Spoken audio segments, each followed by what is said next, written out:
Glass is hard and smooth. It can be very shiny. You can cut and polish it almost like stone. And so through history, glass has been used as a stand-in for other materials, particularly gemstones. So you can imagine if I had a really nice, bright, transparent piece of red glass, and if I cut and polished it just right, it would look pretty much like a ruby. At the melting temperature, the glass is liquid, so I can treat it almost like paint. And in between those temperatures, which is where I'm going to be doing a lot of the shaping, it's going to behave almost like clay. I can bend it and twist it, I can attach bits, I can stretch them. And so understanding that about glass and becoming familiar with how to treat it, you can coax glass into a pretty limitless variety of combinations of shapes. So we're going to melt the white glass into the surface of the gather. I'm going to add a little bit more, a little further up the length of that handle. And then we'll start shaping the elephant. Oh.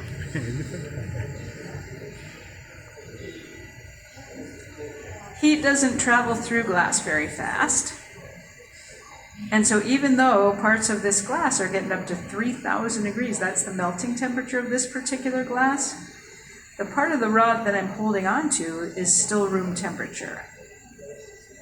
Now that's just a natural characteristic of glass, but you can imagine that is really what allows this process to work, and it means I can work very close up with molten glass. So this is a technique that does lend itself to doing very careful detail work. This is my favorite way to work with glass because of that. There's lots of other ways to do it, and they're all still taking advantage of those same characteristics of the glass. But this, to me, is so individual and so intimate that it's really the only way that I would want to work with glass. And when you talk to the furnace workers here at the museum, when they're doing their demos in the hot glass shows, they could tell you why that's the best way to work with glass too. So it all sort of depends on your personality and your interest in how you're going to work, how you're going to interact with the glass.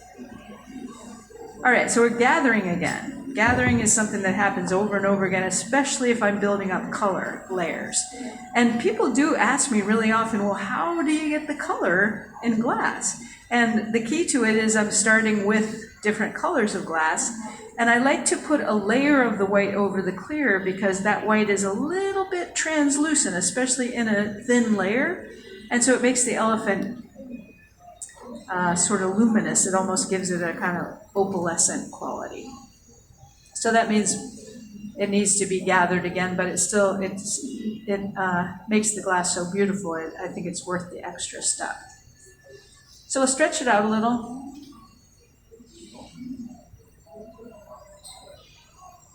And then we can start the shaping. Let me hold this up to the camera so you can get a look at it. It's glowing, which means it's very hot. It's pretty soft still, so I'm rotating it. That keeps it centered on the end of the rod. And I'm waiting for it to firm up, which is why this is a perfect time to hold it up to the camera, because we're waiting for it to cool. And you can see the glow of heat starts to change as it starts cooling off. It's getting a little firmer. I can see that by the glow of heat. I can also kind of feel it in the handle. As it firms up, it becomes a little bit more stabilized. I am not having to maneuver it quite as much to maintain the position on the rod. Then I'm going to heat the back end of the elephant. This is where the directionality of the heat really comes into play because I only want to shape the back end right now, and I'm going to do that by softening it up and letting it droop just a little bit. If I want it to stay in place, I rotate it. If I want it to droop, I hold it still. And if you look up at the monitor, as that cools, you can see that gradation of heat. This is the end that's the hottest. And that's the part of it that moved the most when I held it still. All right, so now we're letting that firm up, and I'll add some legs.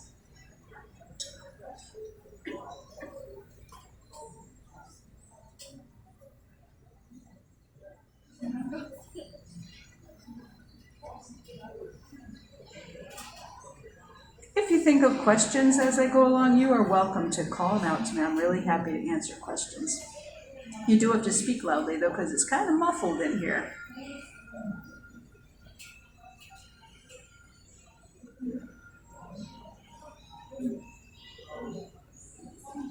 So add the legs. One of the things I'm paying careful attention to as I'm attaching the legs is making sure that the parts are sealed together.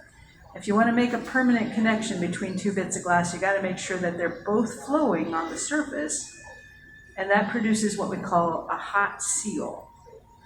A hot seal is permanent because the parts really flow together and the whole thing becomes one piece of glass.